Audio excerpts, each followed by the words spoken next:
Hello, my friends. Let's start by pointing out once again that the US refuses to acknowledge Russia is responsible for starting this war.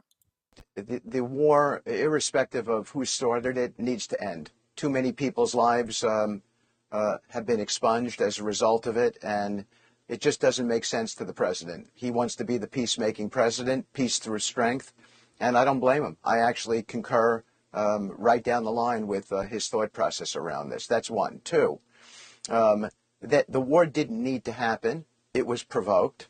It doesn't necessarily mean it was provoked by the Russians. There were all kinds of conversations back then about Ukraine joining NATO. The president has spoken about this. That didn't need to happen. It basically became a threat to the Russians. And so we have to deal with that fact. And those are real facts on the ground here.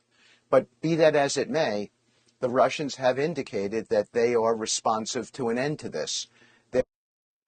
As we can see, they openly claim that talks about Ukraine joining NATO provoked Russia. This shifts all the blame onto Ukraine, suggesting that Russia isn't guilty but was actually defending itself. The US Secretary of Defense also called Russia's attack on Ukraine a very complicated situation. We're closer to peace today than ever before. I've been privy to these conversations. Great progress is being made. Zelensky should come to the table because this economic partnership is an important thing for the future of his country. He wants peace. And if that's the case, you've got to stare down the Russians and Vladimir Putin and who they've chosen to negotiate and have earnest conversations about difficult things, about security guarantees, about 2014 borders, what those will look like, about NATO members. Same thing with Ukraine, constructively and productively. So standing here and saying, you're good, you're bad, you're a dictator, you're not a dictator, you invaded, you didn't, it's not useful. It's not productive. And Overall, friends, share your thoughts on this in the comments. And despite the fact that there have been no negotiations between Russia and Ukraine so far, the US claims they are closer than ever to signing a peace agreement. The US has come as close as possible to signing a peace agreement between Ukraine and Russia, but both sides must be willing to make certain concessions, said US Special Representative for Middle East Affairs Steve Witkoff. Witkoff didn't disclose the terms of the peace agreement, but emphasized that any deal requires both parties to be ready to compromise in order to achieve peace, whether through territorial concessions or economic ones. You will see concessions from both sides, and this is what the president does best. He brings people together. He helps them understand that the path to peace is through compromise and mutual concessions. Meanwhile, Zelensky stated that the agreement on natural resources still needs to be refined in order to be truly beneficial. We want the deal between us and our partners to be free of scandal and, instead, be a win-win for our nations, for American businesses, for our businesses, and for our people. And I believe that this is the kind of deal we should sign. One that provides protection and, excuse me for the word, satisfaction from our partnership. Because if there's no satisfaction, then it's not really a partnership. Likewise, friends, today we have good news coming from Germany. Elections were held and Scholz lost. Friedrich Merz has declared victory in the German election, so while Olaf Scholz has considered defeat. Merz is known for advocating increased arms supplies, including Taurus missiles. He has criticized Scholz's indecisiveness, comparing it to fighting for Ukraine with one head tied behind his back. He also emphasizes the need to strike Russian military targets. Now we await changes in Germany's stance on Ukraine, but according to preliminary reports, today is a very important, perhaps even pivotal day. Late last night, media outlets began spreading information that Putin would make a statement today, February 24th, announcing the end of the war and claiming victory over Ukraine. However, later, Russian media refuted this and stated that Putin's speech will indeed take place, but will instead mark a new stage of the war. According to sources, reports from several Western media outlets, including Fox News, claiming that Vladimir Putin will declare victory, are fake and part of an information war. In reality, tomorrow's statement by the president will be extremely harsh, significantly tougher than his speech on February 24th, 2022.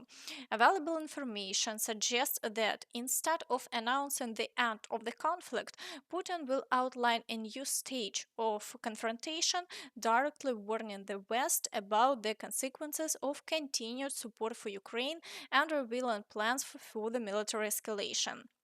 He will publicly state that he has no intention of abandoning the original objectives of the special military operation and will reject any territorial concessions from Russia, meaning he refuses to leave even parts of the newly annexed territories under Kyiv's control.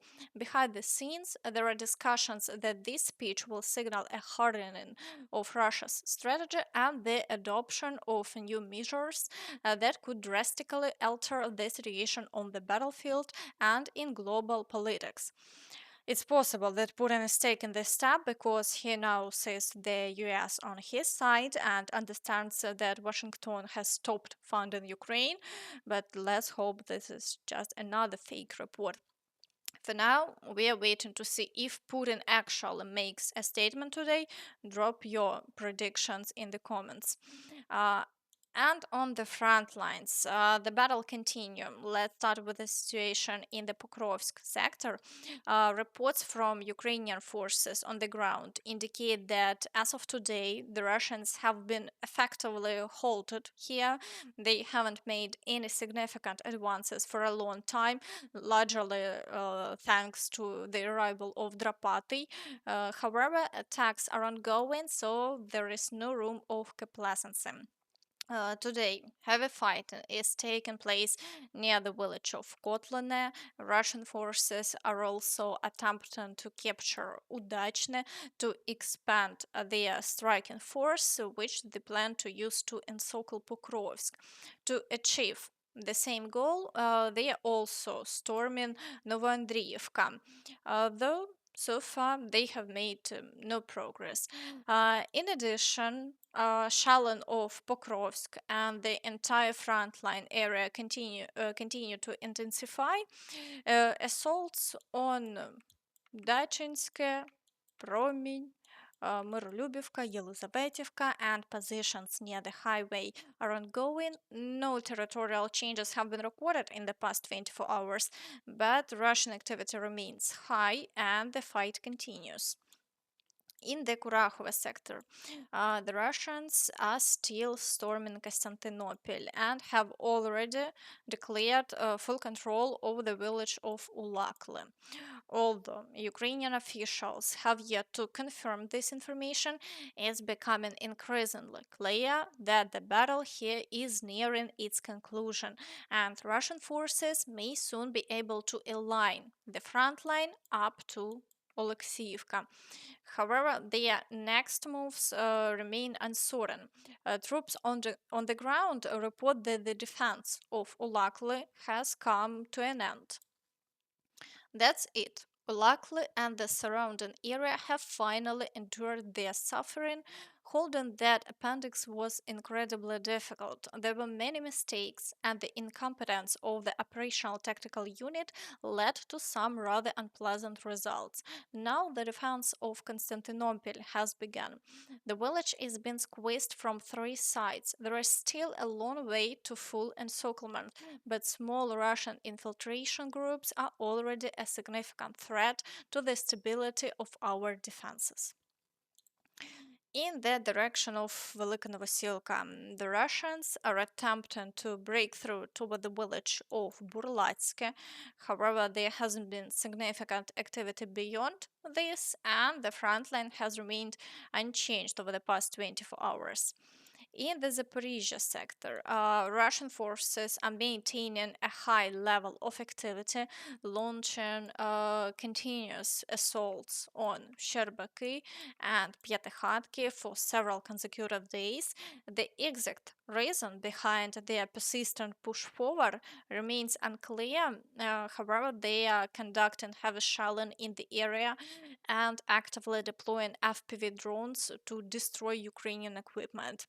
As a result, the situation here is indeed difficult. In the Kherson sector, Russian forces have once again increased their activity, launching attacks on the islands and significantly intensifying shelling. However, the Ukrainian forces are also actively using FPV drones on the left bank, attempting to inflict maximum losses on Russian troops. As of now, there have been no changes along the front line in this area. In the Toretsk direction, fighting continues near the Slack Hips, with Russian forces also assaulting Dachne. However, the intensity here is relatively low, with only a few attacks per day. Ukrainian forces have successfully repelled all assaults so far, keeping the front line unchanged. In the Chasiv Yar direction, Russian forces continue attempts to stretch the southern flank with renewed assaults on Stupochki and advances across the fields toward Bila Hora. Heavy shelling remains ongoing, but over the past 24 hours, the front line hasn't changed. In the Siversk direction, Bilohorivka has fallen. Although official confirmation is still pending, Ukrainian soldiers on the ground report the loss. The Russians have reached the western part of the Cholkwora Slack Hips and visually confirmed its presence, securing firm control over this section of the front. The Russian 7th Motorized Rifle Brigade has completely taken control of Bilohorivka, pushing through the last defensive lines. Ukrainian forces are now positioned west and northwest of the quarry. After 2.5 years of fierce fighting, where thousands of Russian troops likely perished, they have finally seized the village. For over 2.5 years, Russian forces fought for this settlement, and only now have they managed to capture it. Whether the high cost in casualties was worth it remains unclear. We are still waiting official confirmation.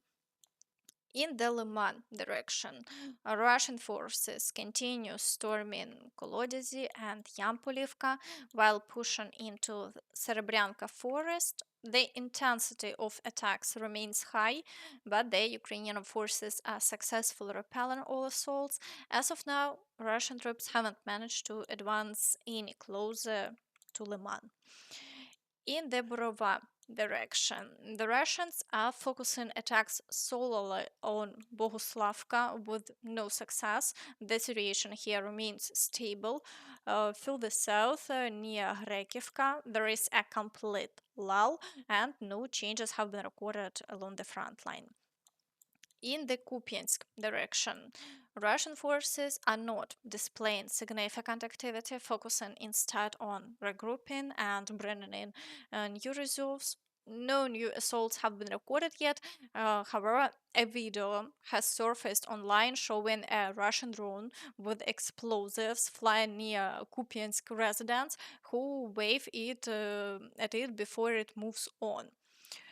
Meanwhile, fighting continues near the villages of Zapadne and Fikholivka in the Dvorichna area, accompanied by ongoing shelling. No changes in the front line have been reported so far. The exact plans of Russian forces in this direction remain unclear, but their maneuvers might be aimed at creating an encirclement of Kupiansk. Further developments are awaited.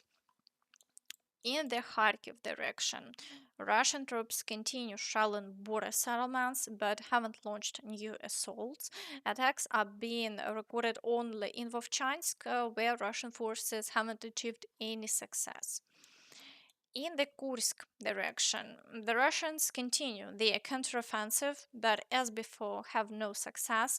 They are carrying out assaults in 5 different directions, but for now the front line remains unchanged after a day. Today, Zelensky once again commented on the situation regarding elections. The Russian Federation raised the issue of elections. There's a lot of information related to this. The issue of elections has started to be discussed today in the United States, and there were no secrets about it. But it wasn't raised by our partners at all. I believe this wave is serious, and it involves dangerous steps to possibly put pressure on Ukraine and prepare certain documents that might suit some, but not us. So, we need to keep our ranks strong, stay resilient, and fight for our independence because this issue will be raised in this context. And I believe this wave is dangerous, and I am sharply opposed to it, maybe even unnecessarily. Well, we'll see in the future. I am firmly against this and stopping these waves as much as I can, not just by myself, but publicly. You understand what's happening regarding elections. Look, if we were holding elections now, from the security standpoint, it's #1 priority for us to have a democratic situation, democratic elections, and for them to be recognized afterward. How will people vote during the war? How will people on the front lines vote if they can't return home and vote? I don't understand how that's possible. Aside from the fact that this is beyond Ukrainian legislation, beyond constitutional matters, etc. But what's important is security. How will the military vote? They won't. How can anyone vote normally? Today, 250 drones flew in. 247, right, 267. 267 drones flew in today. Just 267. The unyielding Russians. They're just saying that they want this. We don't hear, like American partners say, we see that Russians want the war to end. 267 drones launched by someone who wants the war to end. How will voting happen in Sumy region? How will voting happen there? Just there, in Sumy. Just a question. How will voting happen in Kharkiv region? What will happen to Kupiansk when people are being evacuated from there? How will this happen? What will people abroad do? How will the infrastructure be prepared? And where are the observers? Will they come to the front? How many will come, observers? Seriously, do we need to decide whether areas with active combat zones should even hold elections? There, people should just live without voting, have their own platform tiny. This is wrong, simply wrong. How can you recognize elections where half the population won't vote? It's just not possible. Not to mention, people forget when these issues are raised. They forget. What about the temporarily occupied territories? What will people do there? How will they vote? Okay, we can't take back our territories for now, but how will they get here? Just come during active combat. How will they leave? Who will let them out? Or do we want to say that Russians will completely control elections in the temporarily occupied territories? There are many such questions. Besides, it's illegal. Let's cancel martial law. Especially since we are talking about clear challenges, lack of rotation, if we cancel martial law. Let's be honest, a lot of people will return home. Where will they vote? In which country? Under which flag? If the army retreats, or most of them retreat. Please share your thoughts in the comments. And that's all from me. So please don't forget to like this video, subscribe to the channel, and hit the notification bell to stay updated on all the latest news. Thank you for watching, and see you next time. Bye bye.